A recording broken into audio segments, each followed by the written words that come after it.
নমস্কার। গতকাল প্রত্যেকেই স্মরণ করেছেন তার নিজ নিজ গুরুকে। গতকাল ছিল গুরুস্মরণ বা গুরু পূর্ণিমা। আমরা দেখে এসেছি, বিশেষ করে আমি আমার যে সমস্ত বিখ্যাত মানুষের পায়ের কাছে বসে কিছুমাত্র জানার বোঝার সৌভাগ্য হয়েছিল, তাদের প্রত্যেককেই দেখেছি তারা এই বিশেষ দিনটিতে মৌনী থাকতে। সারাটি বছর তারা কত কিছুই না ব্যাখ্যা করেছেন, কত কথাই না তারা বলেছেন, কিন্তু এই বিশেষ দিনটিতে তারা মৌনী থেকে কেবলমাত্র হৃদয়ের মধ্যে সেই পরম নিরঞ্জন গুরুকে স্মরণ করেছে। খুব প্রয়োজনীয় দু চারটি কথা ছাড়া তারা কোনো কথা সেদিন বলতেন না। আসন থেকে উঠতেন না। সমস্ত মন প্রাণ একাকার করে তারা গুরু স্মরণ করতেন, হৃদয় পদ্মে গুরু ধ্যান করতেন। তাদেরকে আমি বলতে শুনেছি, এই একটি দিন সবিশেষভাবে গুরুর সাথে সম্পৃক্ত হয়ে থাকা। এই যে চাতুর্মাস ব্রত, বর্ষার আরম্ভে যার শুরু এবং শরতে যার শেষ, শরতের আরম্ভে যার শেষ, এই দীর্ঘ 4 মাস ধরে গুরুর সাথে একত্রিততা, একসঙ্গে সময় কাটাতেন সেকালের শিষ্যরা। কারণ গুরু শিষ্য সবাই পরিব্রাজন করে বেড়াতেন। এই পরিব্রাজক জীবনই ছিল তাদের জ্ঞান আহরণের মূল উপায়। তারা কোথাও স্থিত হতেন না। কিন্তু এই বর্ষা উপলক্ষ করে 4টি মাস গুরুকে কেন্দ্র করে শিষ্যরা গুরুর শ্রীমুখ থেকে, গুরুর কাছে বসে, গুরুর কাছ থেকে সরাসরি তারা জ্ঞান অর্জন করতেন। এই সময় অধিকাংশ সময় গুরু থাকতেন মৌনী, শিষ্যরা থাকতেন মৌন। কিন্তু কি অপূর্ব এক প্রক্রিয়ার মধ্যে দিয়ে গুরুর থেকে সে জ্ঞান, পরম অধ্যাত্ম জ্ঞান শিষ্যের মধ্যে সঞ্চারিত। সেই চাতুর্মাস্যকে স্মরণ করে আমি এই সমস্ত মহাপ্রাজ্ঞদের দেখেছি, তারা এই বিশেষ একটি দিন তারা মৌনী হয়ে থাকতেন। তাদেরকে স্মরণ করেই আজকে এই আমাদের আলোচনা আব্রহ্মস্তম্ভ পর্যন্ত গুরুত্বের সন্ধান। সেই গুরুত্বের সন্ধানেই আমরা আজ ব্রতী হয়েছি। যদি এই প্রশ্ন আসে বা ওঠে যে ঈশ্বরের সাথে কিংবা কোনো বিষয়ের সাথে আমাদের যোগ হবে সরাসরি, সেখানে কোনো মাধ্যমের কি কোনো প্রয়োজন আছে? কারণ গুরু শব্দটি অন্ধকার থেকে আলোকে নিয়ে যাওয়ার যে মাধ্যম, মর্ততনু সেই মাধ্যম রূপেই উপস্থিত। এবং এখানে এই মর্ততনু স্বয়ং ঈশ্বর, সে প্রসঙ্গে আমরা আসব।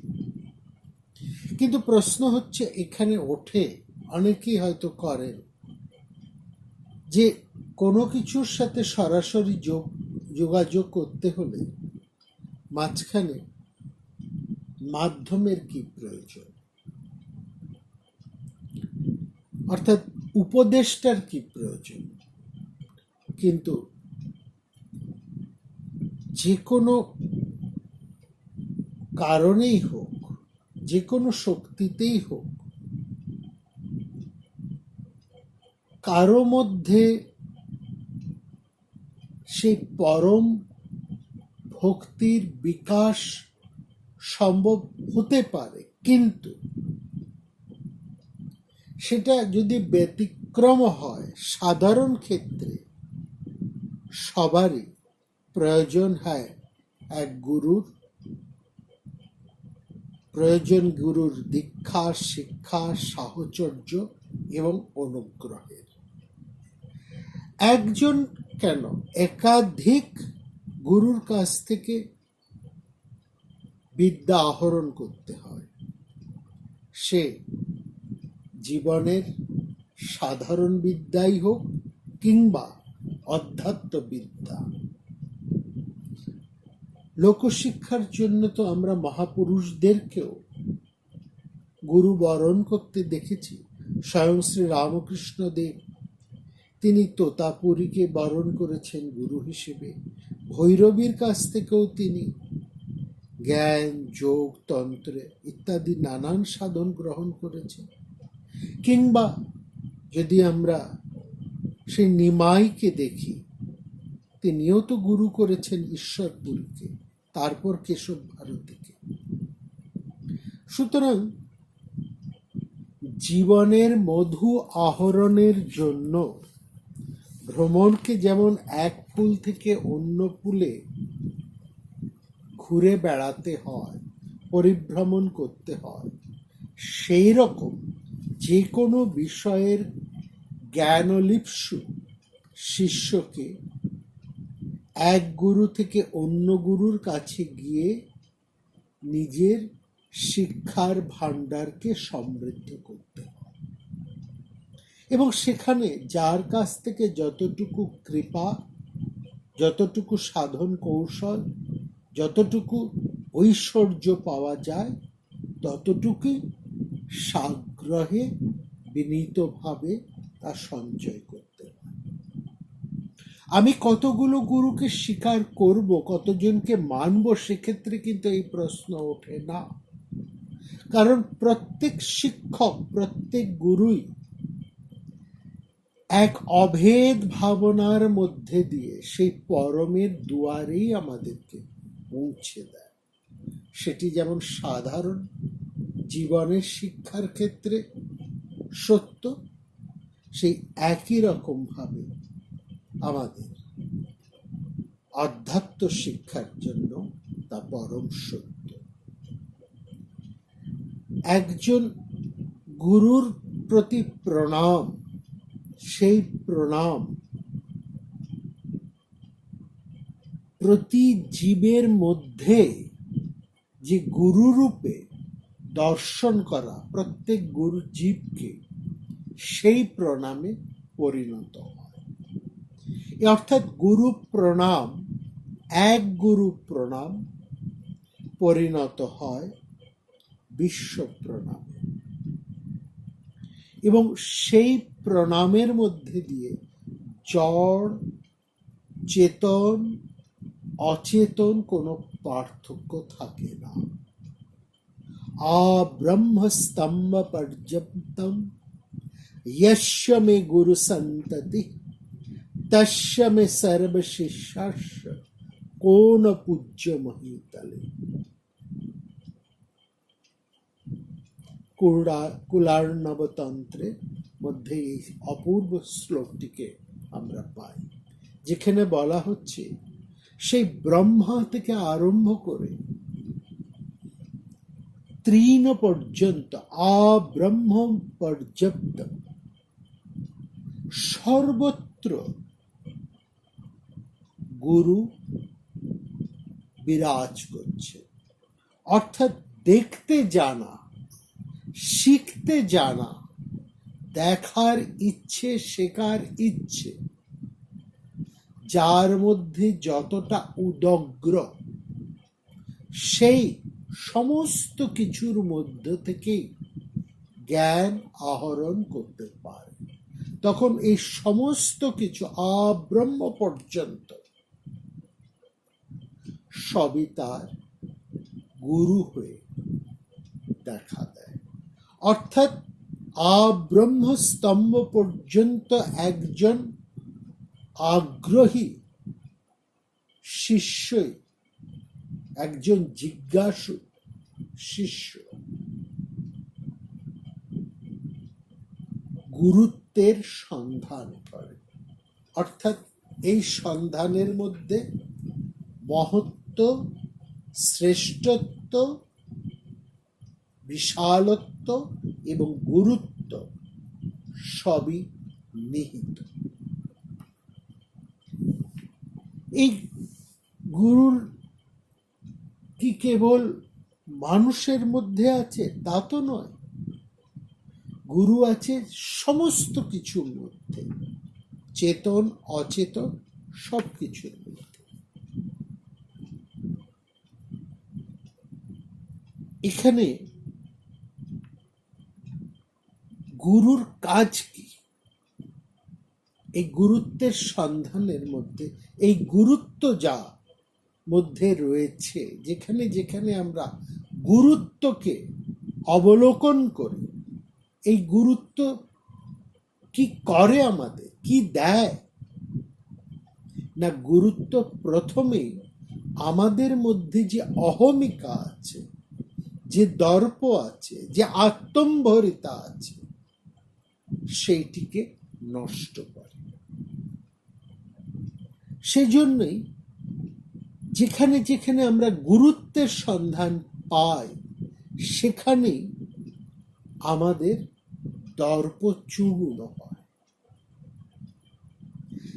ঠিক যেমন একজন গুরুর সাথে শিষ্যের সম্পর্ক যেমন শাসন থেকে তা উঠে আসে শিক্ষায়, তারপরে ওই শাসন শিক্ষা একটা কখন যেন পরিণত হয় এক অনুপম বাৎসল্য থেকে সখ্যত্বে, আর তারপরে গুরু আর শিষ্যের মধ্যে অভেদত্ব প্রতিষ্ঠিত হয়। তখন শিষ্য আর গুরুর মধ্যে কোনো তফাৎ থাকে না। শিষ্য হয়ে ওঠে গুরুর অতি আপন। সে শিষ্য গুরুকে বলেন, আমি তোমার। আর শিষ্যকে, সেই শরণাগত শিষ্যকে গুরু হৃদয় দিয়ে, সমস্ত হৃদয় দিয়ে গ্রহণ করে বলেন, তুমি আমার। এবং শেষ পর্যন্ত এই উভয়কে তুমি আমার করতে করতে মমত্ব সম্পর্ক দানা বেঁধে এক দানা দ্বারে আমি তুমি, তুমি আমি, এক অচ্ছেদ্য সম্পর্কে অটুট হয়ে ওঠে। আমরা সেখানে অপূর্বভাবে আমরা দেখি, যে শিষ্য গুরুর কাছে এসেছেন, গুরুর আশ্রয়ে সেই শিষ্য গুরুর মধ্যে নিজেকে অবলোকন করেন নিজের মধ্যে গুরুকে দেখেন, শুধু তাই নয়, সেই শিষ্য দেখেন ওই মন্দিরের মধ্যে যে বিগ্রহ, সেই বিগ্রহ যেন সে নিজেই বিগ্রহ রূপে দাঁড়িয়ে রয়েছেন শিষ্যের সম্মুখে পূজা গ্রহণ করবেন বলে। আবার এই সমস্ত বিশ্ব চরাচরে, আকাশে, সমুদ্রে, অরণ্যে, পর্বতে, কীটে, পতঙ্গে সেই শিষ্যই সর্বব্যাপ্ত হয়ে রয়েছে। এবং তখন সে শিষ্য নিজের আমিত্বকে হারিয়ে এক বিশ্বত্বে পরিণত হয়। অর্থাৎ সে গুরুর রূপে সে যেমন নিজেকে খুঁজে পায়, সে তেমন এই সমগ্র সংসারের মধ্যেই সে নিজেকে দেখতে পায়। এই দেখানোর কাজটি হচ্ছে গুরুর কাজ। তিনি শিষ্যকে তার আধার ভেঙে সর্বাধারে ছড়িয়ে দিতে সাহায্য করেন। অর্থাৎ গুরুকে স্বীকার, শেষ পর্যন্ত নিজেকেই স্বীকার করা। যেমন সেই মন্ত্রটি স্মরণ করুন, আকাশাৎ পতিতং তোয়ং যথা গচ্ছতি সাগরাৎ সর্বদেব নমস্কারং কেশবং প্রতি গচ্ছতি। সমস্ত কিছু, সমস্ত প্রণাম যেখানে আত্মারূপ কেশবের পায়ে পৌঁছয়, আকাশ থেকে সমস্ত জল যেমন সেই সাগরে এসে মেশে, সেই পর্যন্ত গুরুকে স্বীকার করাই যেন নিজেকে স্বীকার করা। অর্থাৎ আত্মদীপ, আত্মপ্রদীপ প্রজ্বলন আরম্ভ হয় গুরুর কাছে শরণাগতির মন্ত্র হতে।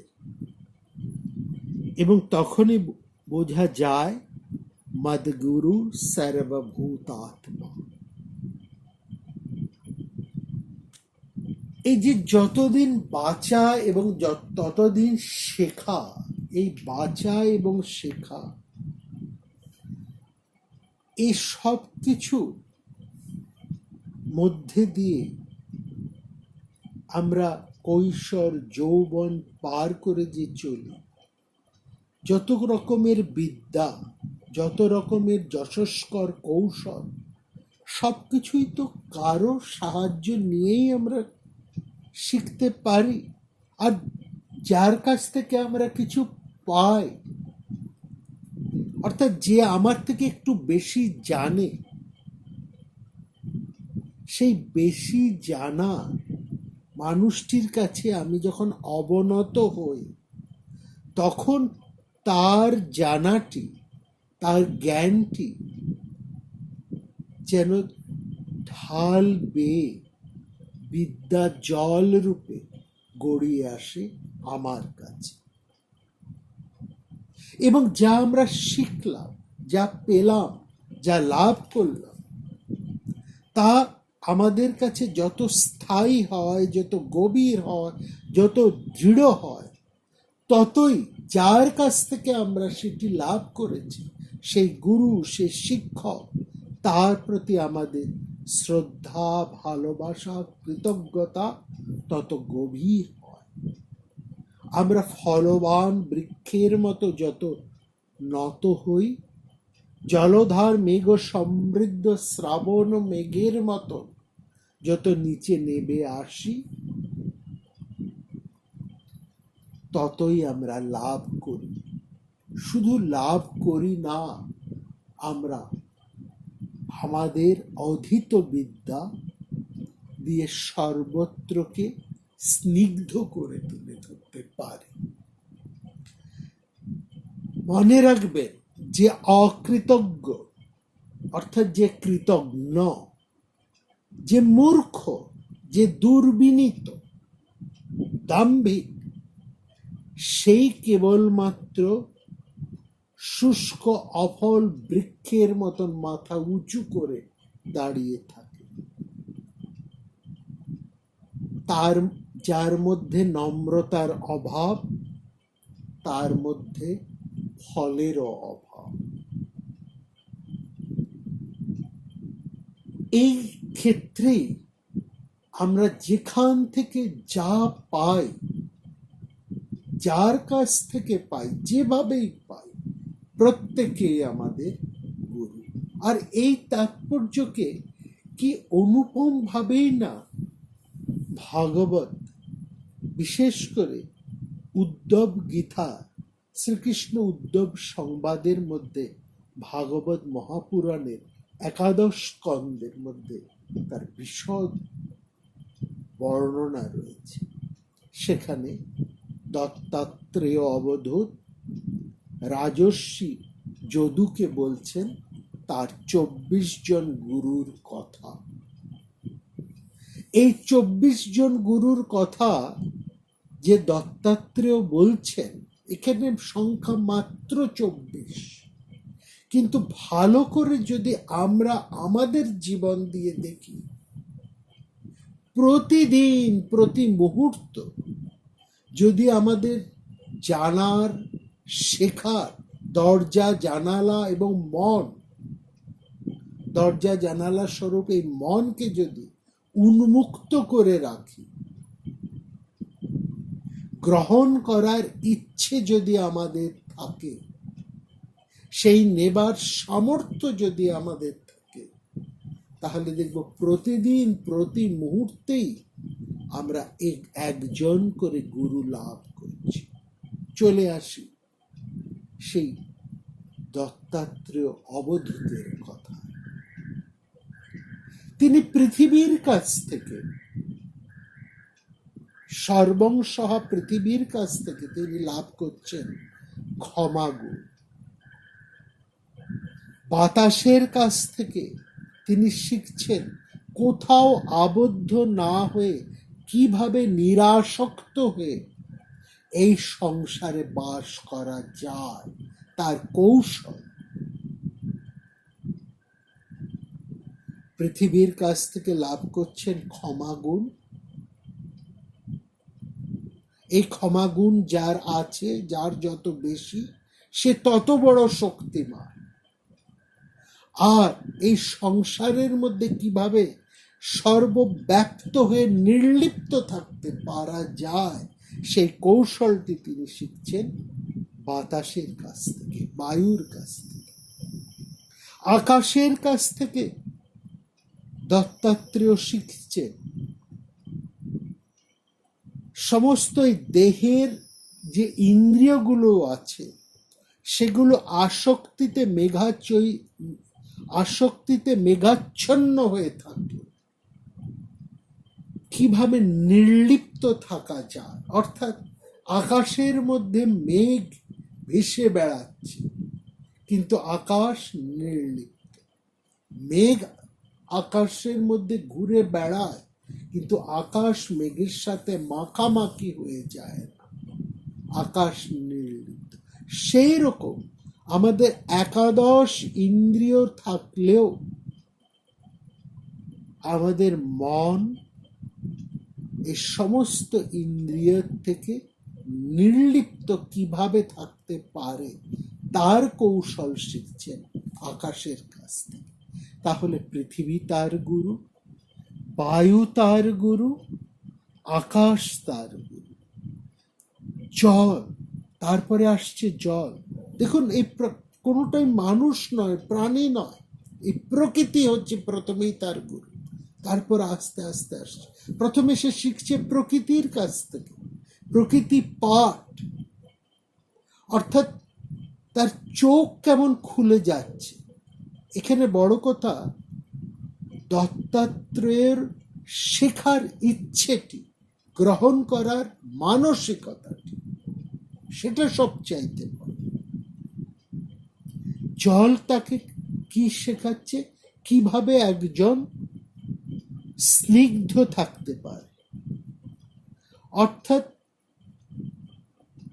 অন্যের সাথে মিশে, সমাজের প্রত্যেকের সাথে মিশে, সমস্ত কর্মের সাথে যুক্ত হয়েও কিভাবে একজন স্বচ্ছ থাকতে পারে, অর্থাৎ অন্যকে দর্শন, স্পর্শন, কীর্তনের মাধ্যমে স্নিগ্ধ সিক্ত ধৌত করতে হয় নিজের স্বচ্ছ থেকে। এই গুণটি শিখছেন তিনি সদা স্নিগ্ধ জলের কাছ থেকে। ঠিক সেরকম ভাবে এবার দত্তাত্রেয় শিখছেন আগুনের কাছ থেকে কিভাবে ইন্ধনের আকার ধারণ করে সে নিজে আকৃতি শূন্য হয়ে অন্যের মধ্যে প্রবেশ করে তারই রূপ ধারণ করে থাকে, অর্থাৎ নিরাকার হয়েও মানুষ, পশু, পক্ষী, কীটের শরীরের মধ্যে প্রবেশ করে আত্মা তার মধ্যে বিরাজ করে। অর্থাৎ এই আত্মা সর্বভূতের মধ্যে আছে, এবং কেমন ভাবে আছেন না সেই দেহের আকৃতি নিয়ে। আত্মা আর দেহকে তখন আলাদা করে চেনা যায় না। ঠিক যেমন আগুন ইন্ধনের মধ্যে থাকে, কাঠের মধ্যে আগুন আছে, কয়লার মধ্যে আগুন আছে, কিন্তু আগুনকে সেখানে আলাদা করে চেনা যায় কি না। ঠিক সেই রকম আত্মা সমস্ত কিছুর মধ্যে প্রবেশ করে সেই তারই আকার ধারণ করে। এই তত্ত্ব শিখছেন দত্তাত্রেয় অগ্নির কাছ থেকে। তার ষষ্ঠ গুরু হচ্ছেন চন্দ্র। এই চন্দ্র প্রতিবদ থেকে কলায় কলায় বৃদ্ধি পায়, আবার কলায় কলায় পূর্ণিমার পর থেকে ক্ষয় প্রাপ্ত হয়। কিন্তু বস্তুত সে হচ্ছে অক্ষয়, তার বৃদ্ধি পায়, তার হ্রাস হয়, কিন্তু চন্দ্র নিজে অক্ষয়। অর্থাৎ এই যে তার বৃদ্ধি এবং ক্ষয়, এই সবটাই হচ্ছে বাইরে।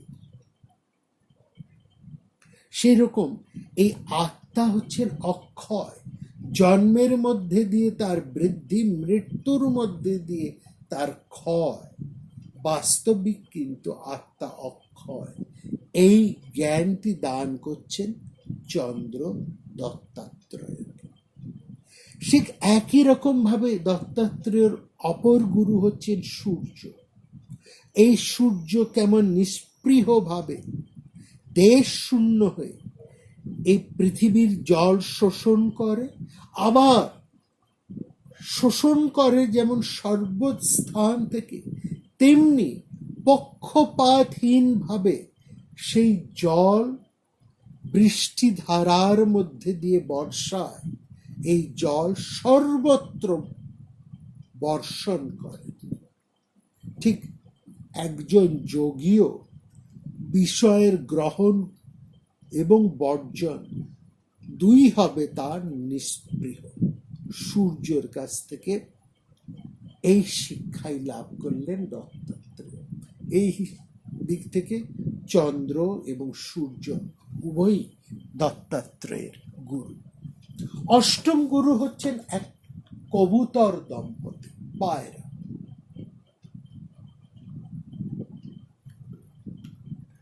সেখানে কি মর্মস্পর্শী এক বর্ণনা রয়েছে সেখানে, এবং সেখান থেকে এই আসক্তির কি যন্ত্রণা, কি নিদারুণ পরিণাম, সেইটি শিখছেন এই কবুতর, এই পায়রা দম্পতির কাছ থেকে। তারা এই দম্পতি তাদের শিশু সহ পরম আনন্দে সোহাগে তারা বাসা নির্মাণ করেছেন। কপতি এক ব্যাধ কি করলো না, তার শিশুগুলোকে কবুতরে সেই পায়রার শিশুগুলোকে জালে বদ্ধ করল। শিশুগুলোর সেই ব্যাধের জালে ছটপট করছে দেখে প্রথমে কপতি অর্থাৎ সেই পায়রা, স্ত্রী পায়রা, প্রথমে সে ঝাঁপিয়ে পড়ল সেই জালে, মমতা বশত নিজে গিয়ে শিশুগুলোকে যন্ত্রণা থেকে নিষ্কৃতি দেবার জন্য নিজে গিয়ে ধরা দিল, আর তারপরে কপোত পিতা সেখানে গিয়ে ধরা দিল। অর্থাৎ মমতা বশত গৃহ এবং পরিবারের প্রতি যে আমাদের আসক্তি, এই যে মমত্ব, সেটা আমাদের কোন ভয়ানক পরিণতির দিকে ঠেলে দেয়, সেই শিক্ষাই তিনি লাভ করলেন এই কবুতর দম্পতি। তাহলে প্রথমে প্রকৃতির কাছ থেকে, এবার ধীরে ধীরে প্রাণী জগতের কাছে আসছে। প্রাণী জগতে আরম্ভ হচ্ছে পায়রার মাধ্যমে। তারপরে অজগরের কাছ থেকে দত্তাত্রেয় থাকলেন কিভাবে নিশ্চেষ্ট থেকে জীবন ধারণ করা যায়। তারপরে সমুদ্রের কাছে থেকে শিখলেন এক দুরবগাহ অপার গভীরতার পাঠ। এই একইভাবে পোকার থেকে রূপের আগুন, হাতির থেকে স্পর্শের ফাঁদ, হরিণের থেকে শব্দের মোহিনী মায়া, ভ্রমণের থেকে গন্ধের জাদু, আর মাছের থেকে লোভনীয় খাদ্যের যে বিপজ্জনক আকর্ষণ এবং তার ফলে মৃত্যু, এই শিক্ষা লাভ করলেন দত্তাত্রেয়। এই সমস্ত বিভিন্ন অনবদ্য কাহিনীর মধ্যে দিয়ে অবধূত তার শিক্ষা লাভ করছে, তার গুরু লাভ করছে। অর্থাৎ জিজ্ঞাসু শিষ্য, আর্তশিষ্য, তিনি সর্বত্র সর্বক্ষেত্রে প্রাণ অপ্রাণ, চেতন অচেতন সমস্ত কিছুর মধ্যে থেকেই তার জীবনের গুরুত্বকে লাভ করতে পারে। একজন জিজ্ঞাসু আর্ত শিষ্যই আব্রহ্মস পর্যন্ত স্তম্ভ সমস্ত ক্ষেত্রেই গুরুত্বের সন্ধান করে চলেন এবং গুরুত্ব লাভও করেন। এরপরেই চলতে চলতে প্রাণী থেকে অপ্রাণী থেকে সেই দত্তাত্রেয় গুরুদের মধ্যে তিনি লাভ করলেন একজন বারাঙ্গনা, পিঙ্গলা। তিনি কেবলমাত্র এই পিঙ্গলার কাহিনী কেবলমাত্র মহাভারত, তার ভাগবত এসবের মধ্যে নয়, এই কাহিনীটি রয়েছে আমাদের সাংখ্য দর্শনের মধ্যে দিয়ে। এই অদ্ভুত শিক্ষার, পিঙ্গলার অদ্ভুত শিক্ষার কথা সমস্ত পুরাণ এবং দর্শনের মধ্যে রয়েছে। বলছেন অবধূত দিবাবসানে একদিন আশ্রয় নিলেন পিঙ্গলা নামের এক বারাঙ্গনার গৃহাঙ্গনে। সেখান থেকে দেখলেন সন্ধ্যা হতেই সেই পিঙ্গলা সেজে গুজে প্রেমিকের অপেক্ষায় দাঁড়ালেন। একে একে অনেক মানুষ তার সামনে দিয়ে চলে গেল। প্রত্যেকবারই আশায় পিঙ্গলা ভাবলেন এই বুঝি তাকে তার ঘরে অতিথি হয়ে আসবে। কিন্তু তার অধীর প্রতীক্ষায় কোনো অতিথি কিন্তু সেদিন আর তার গৃহে উপস্থিত হলো না। অনেক রাত গড়িয়ে গেল, কেউ তার অতিথি হলো না। তখন বিষণ্ণ হৃদয়ে পিঙ্গলা যে বিলাপ করেছিল, সেই বিলাপের অনুতাপ এবং আত্মগ্লানির মধ্য থেকে দত্তাত্রেয় লাভ করলেন এক বিরাট শিক্ষা। সেই শিক্ষা কেবল দত্তাত্রেয় লাভ করেননি, সেই শিক্ষা সর্বযুগে সর্বকালে সমস্ত শাস্ত্রে পুরাণের মধ্যে সমস্ত শ্রেণীর মানুষ, সব শিক্ষার্থী, জিজ্ঞাসু, আর্ত মানুষ পরমভাবে লাভ করেন সেই পরম জ্ঞান। কি সেই পরম জ্ঞান যা দত্তাত্রেয় লাভ করলেন পিঙ্গলাকে প্রণাম করে গুরু রূপে? আশাহি পরমং দুঃখং নৈরাশ্যং পরমং সুখম যত সংচ্ছিদ্য কান্তাসং সুখং সুষ্মাপ পিঙ্গলা। আশা ত্যাগ করলেই শান্তি।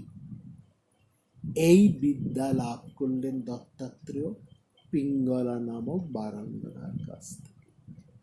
এরপরে অবধূত আরেক গুরু লাভ করলেন, তিনি কামার। তিনি তার কর্মশালায় বসে তীরের ফলায় শান দিচ্ছে। তার সামনে দিয়ে এক বিশাল প্রসেশন, শোভাযাত্রা চলে গেল বিচিত্র বাদ্যে সঙ্গীতের মধ্যে। সে টেরও পেল না। এই কামারের কাছ থেকে, এই কর্মকারের কাছ থেকে, স্বরনির্মাতার কাছ থেকে দত্তাত্রেয় লাভ করলেন একাগ্রতার শিক্ষা। একাগ্রতার মাধ্যমে একজন শিক্ষার্থী পরম ধন লাভ করতে পারে। অর্থাৎ একজন সফল এবং অসফল মানুষের মধ্যে একটি পার্থক্য, সেই পার্থক্য হচ্ছে ডিগ্রি অফ এ কনসেন্ট্রেশন বা একাগ্রতার তারতম্য। যে যত বেশি তার তপস্যায় একাগ্র, সে তত বেশি সফল। একইভাবে কাঠপোকা, মাকড়সা সবার কাছ থেকে তিনি বিদ্যা জ্ঞান লাভ করলেন বলে দত্তাত্রেয় সবাইকে গুরু রূপে স্বীকার করেছে। আসলে এই কাহিনীর মধ্যে থেকে আরো একটি শিক্ষা আমাদের কাছে আসে, যে এই গুরু বা গুরুত্বের ধারণা কত বিশাল, কত মহান, কত উদার, আকাশের মতন তা সর্বব্যাপ্ত, সেটা আমরা উপলব্ধি করতে পারি এই অবধূত সংবাদ থেকে। এখানে শিষ্য সন্তাপ হারক এমন গুরু যেমন দুর্লভ, তেমনি শিক্ষা নেবার মতন আগ্রহী জিজ্ঞাসু শিষ্যও কিন্তু দুর্লভ। এই যে গুরুগৃহে বাস, ব্রহ্মচর্য পালন এবং সেখান থেকে সমস্ত শিক্ষা লাভ করে অধ্যয়ন করে অন্তেবাসী ছাত্র যখন তার গৃহে ফিরে যায়, প্রবেশ করতে যায় সমস্যা সংকুল দায়িত্বপূর্ণ এক সংসারী জীবনে, সেখানে তার অধীত বিদ্যার আসল পরীক্ষা হয়। জীবনে আর সে যা কিছু পরীক্ষা দিল, এই পরীক্ষাগুলো কিন্তু একটাও তাকে সঠিকভাবে পরীক্ষা করে না, কিংবা একজন ছাত্রকে সঠিকভাবে জীবনের পরীক্ষায় মুখোমুখি হতে হয় না। একজন ছাত্র তার পাঠ সমাপ্ত করে যখন জীবনের মধ্যে প্রবেশ করে, তখনই তার আসল পরীক্ষা আরম্ভ হয়। আর সেখানে আমরা দেখছি সেই সমাবর্তন অনুশাসনে তৈতরীয় উপনিষদ সে কালজয়ী উপদেশটি দিচ্ছেন শিষ্যকে, সত্যং বদ ধর্মং চর সাধ্যায়মপ্রদ। সত্য কথা বলো, ধর্ম আচরণ করো, আর সাধ্যায় নিজের পড়াশোনার থেকে কখনো সরে থেকো না। তিনটি অত্যন্ত গুরুত্বপূর্ণ কথা, গুরুর চরম উপদেশ, পরম উপদেশ যে কোনো শিক্ষার্থীর জন্য, যে কোনো মানুষের জন্য। প্রথমটি, সত্য থেকে সরো না, কোনো অবস্থাতেই সত্যের সাথে কম্প্রোমাইজ করো না। এক।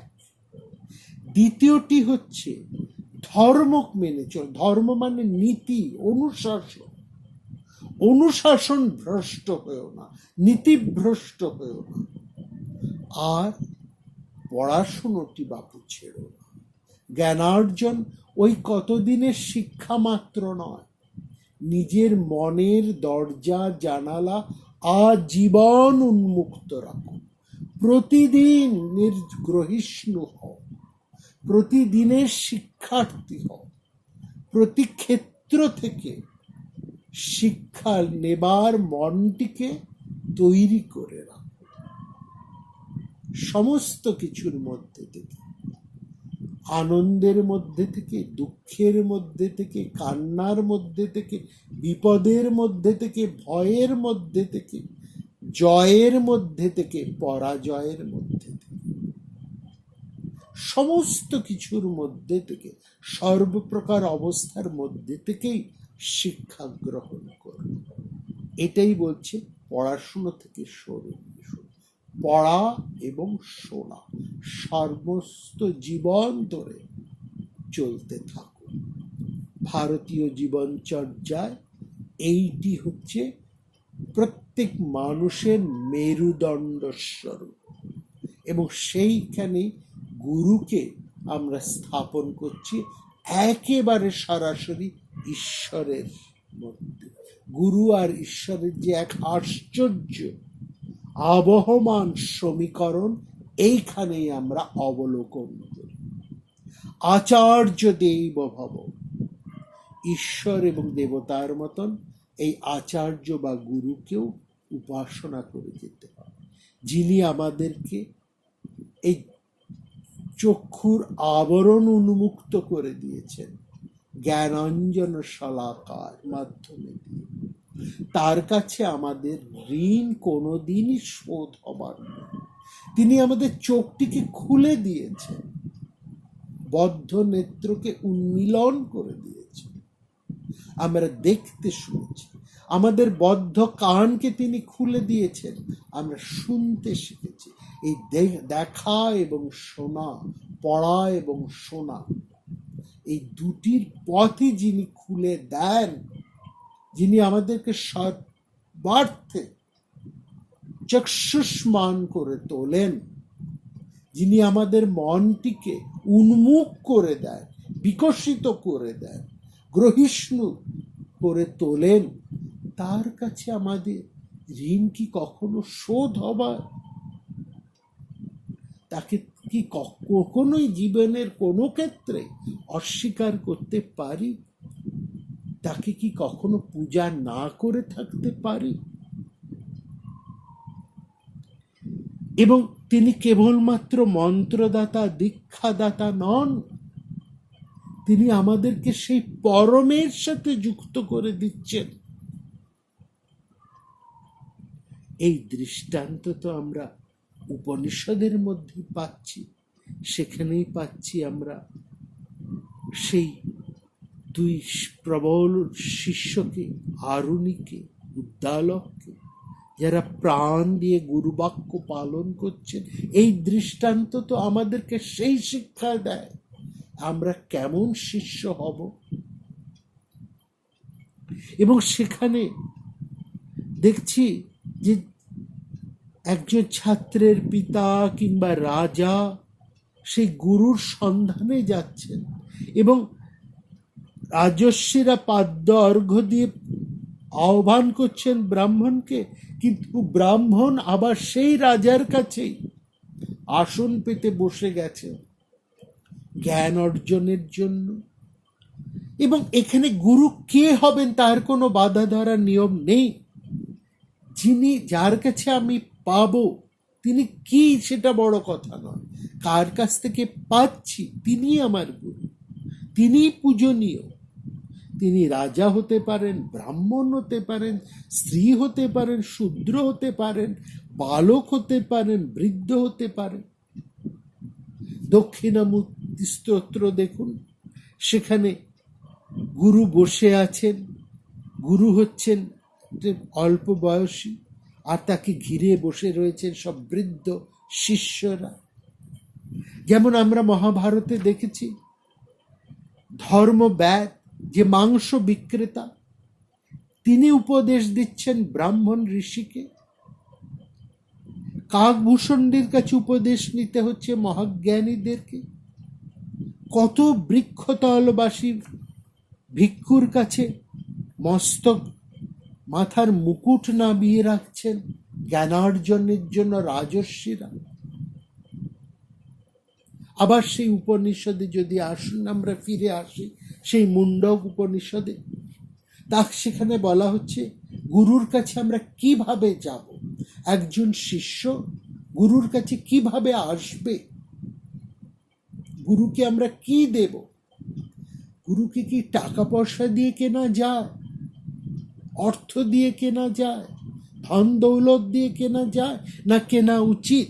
গুরু কেমন হবে আর শিষ্য কেমন হবে সেটিও কিন্তু এই মুন্ডক উপনিষদের মধ্যে পরিষ্কারভাবে বলা আছে।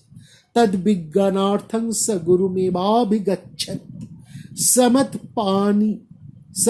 পানি শ্রোত্রিয়ং ব্রহ্মনিষ্ঠ।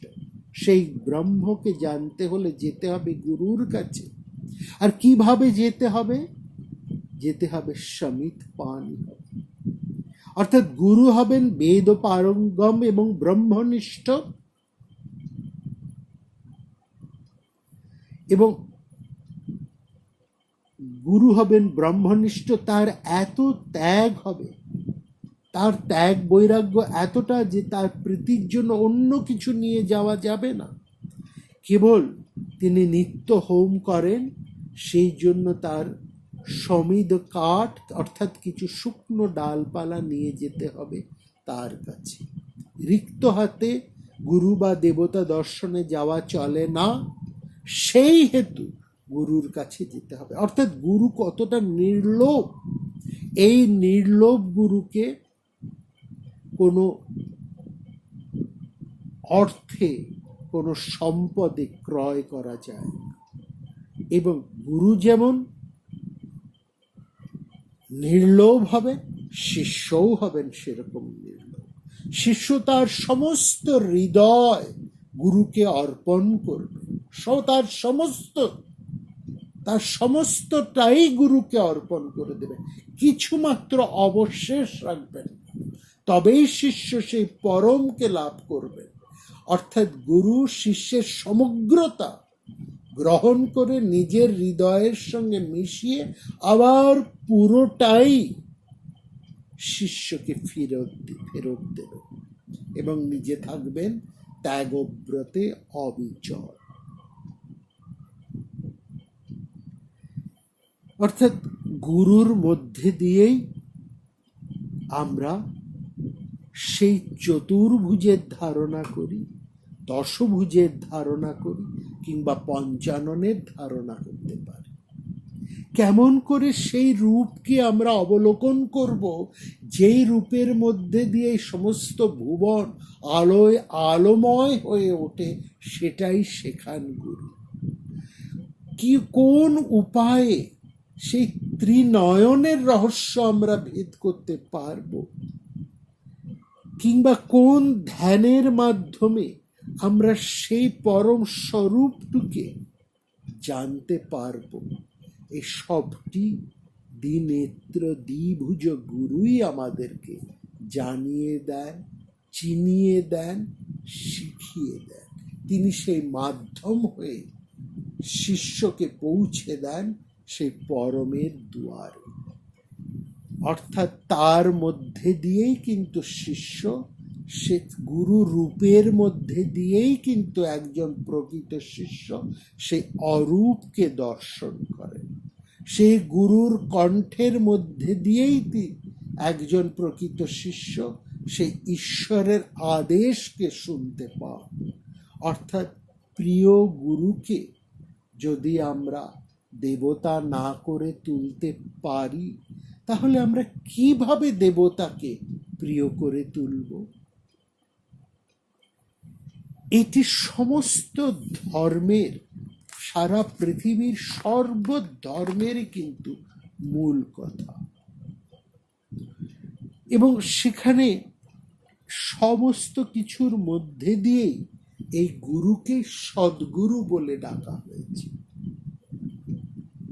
এবং গুরুর মধ্যে লক্ষ্য করবেন যে বিদ্যার যে বাগদেবতা, যদি আমরা সেই পরম রহস্যের মধ্যে আসি, একটু ভালো করে লক্ষ্য করবেন, সরস্বতী, বাগদেবী সরস্বতী বীজ মন্ত্রটি মূলাধার শক্তি কুণ্ডলিনীর বীজ মন্ত্র, আর গুরুর বীজ মন্ত্র ওই এক, তিনটি হচ্ছে ওই। অর্থাৎ বুঝিয়ে দেওয়া হচ্ছে তুমি বাগ দেবী রূপ, অর্থাৎ সমস্ত বিদ্যার মূল আধার, সমস্ত শক্তি কুণ্ডলিনী জাগরণের মূল আধার হচ্ছে এই গুরুর আধার।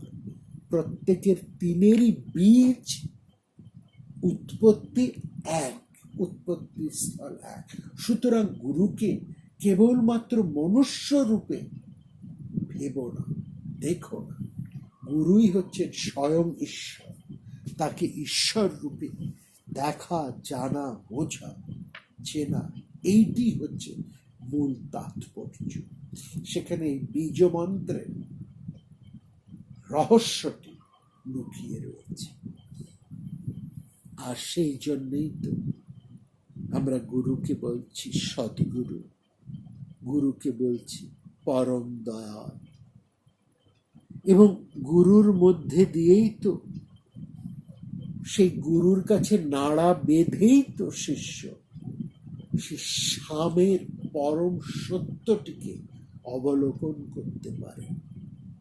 গুরু বিন জ্ঞান না পাও, মান মূরখ সোচ সোচ কিও পছতাও। এখানে এই গুরুই হচ্ছেন পরম মুক্তির দিশা। ঈশ্বর এখানে আবার দেখুন, গুরু কি করেন, তিনি ঈশ্বরের সাথে আমাদের পরিচয় করে দেন। আর ঈশ্বরের কাছে থেকেই তো আমরা এই গুরুকে পাই। ঈশ্বর যেন পরম করুণায় নিজ স্বরূপ আমাদের কাছে উন্মুক্ত করবেন বলেই তিনি গুরু রূপে আমাদের সামনে অবতীর্ণ হন। এই জায়গাটা বুঝবার, এখানে ঈশ্বরের করুণাটা, তার ঈশ্বর যে কত করুণা সাগর, তিনি যে কত বেশি আমাদের জন্য ভাবছেন, কি অপূর্ব এক উপহার তিনি আমাদেরকে দিচ্ছেন এই জগৎ সংসারে, এটা বোঝার। ঈশ্বরের সবচেয়ে বড় অবদান আমাদের কাছে কি, অন্য কিছু নয়, এই গুরু। গুরু ছাড়া আর কিছুই, গুরুর কাছে আর কোনো অবদানই দাঁড়ায় না। জল, হাওয়া, বাতাস, যা কিছু আমাদের জীবনের জন্য প্রয়োজনীয়, সব কিছু অমৃত হলেও গুরুর থেকে কোনোটাই শ্রেষ্ঠ নয়। কারণ একমাত্র গুরুই আমাদের বুঝিয়ে দেন এই জগতের আলোর তাৎপর্য, হাওয়ার তাৎপর্য, আনন্দের তাৎপর্য, বেঁচে থাকার তাৎপর্য, জীবন ধারণের তাৎপর্য, সব কিছু কিন্তু গুরুই শিখিয়ে দেয়।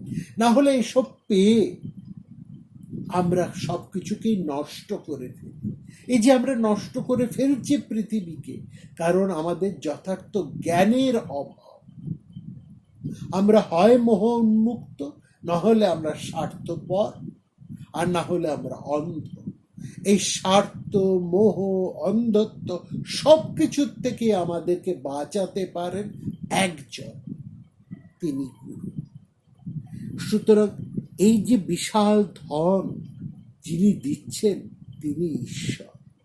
এবং সেখানে ঈশ্বর মহিয়ামান আমাদের কাছে মহিয়ান হয়ে উঠছেন। ঈশ্বর আমাদের কাছে সবচাইতে বড় হয়ে উঠছেন। লক্ষ্য করুন, নিজের মহিমায় নয়, ঈশ্বর মানুষের কাছে মহিয়ান হচ্ছে নিজের মহিমায় নয়, হচ্ছেন মনুষ্য দেহী গুরুর মহিমায়। এইটি হচ্ছে সবচাইতে বড় তাৎপর্য, এটাই বোঝায়। এবং সেখানে স্বয়ং শ্রীকৃষ্ণ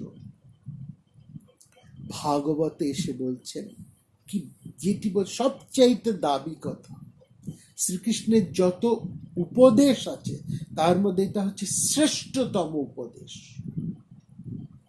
কি বলছেন শ্রীকৃষ্ণ? বলছেন আচার্যং মাং বিজানীয়, আমাকে আচার্য বলে জেনো, আর কখনো অবমাননা করো না। অর্থাৎ শ্রীকৃষ্ণ বলছেন যে আমি গুরু রূপে রয়েছি, আমাকে তোমরা অবমাননা করো না, অসম্মান করো না।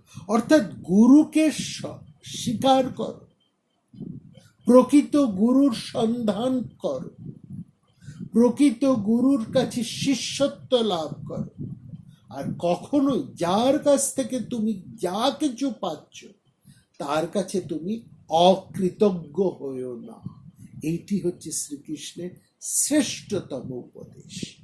যার কাছে আমরা পাই তার কাছেই যেন আমরা নত হই, আর তার কাছেই যেন আমরা সারা জীবন কৃতজ্ঞ থাকি। এটি হচ্ছে গুরু পূর্ণিমা বা গুরুত্বর সন্ধানের সবচাইতে দামি কথা, মর্ম কথা। আজ আমরা আলোচনা শেষ করি সেই গুরুকে বন্দনা করে। আমরা বন্দনা করব মহাকবি রবীন্দ্রনাথের ভাষায়, যেখানে আমরা তার এই কবিতার মধ্যে গুরুর প্রকৃত রূপটিকে, স্বরূপটিকে আমরা সমস্ত হৃদয় দিয়ে অনুভব করতে পারি, যথার্থভাবে তাকে পেতে পারি। চিরবন্ধু, চির নির্ভর, চির শান্তি তুমি হে প্রভু, তুমি চির মঙ্গল সখা হে, তোমারও জগতে সঙ্গীহীন চিরজীবন। চিরবন্ধু, চির নির্ভর, চির শান্তি তুমি হে প্রভু, তুমি চির মঙ্গল সখা হে, তোমারও জগতে চির সঙ্গী চিরজীবন। চির প্রীতি সুধা নির্ঝর তুমি হে হৃদয়েশ, তুমি জয় সঙ্গী, তব জয় সঙ্গীত ধ্বনিছে, তব জয় সঙ্গীত ধ্বনিছে, তোমারও জগতে চির দিবা চির রজনী। চির বন্ধু, চির নির্ভর, চির শান্তি তুমি হে প্রভু, তুমি চির সখা, চির মঙ্গল সখা হে, তোমারও জগতে চির সঙ্গী চিরজীবন। সত্যি গুরুর থেকে বড় সখা, বড় বন্ধু, পরম নির্ভর আর কেই বা আছে? নমস্কার।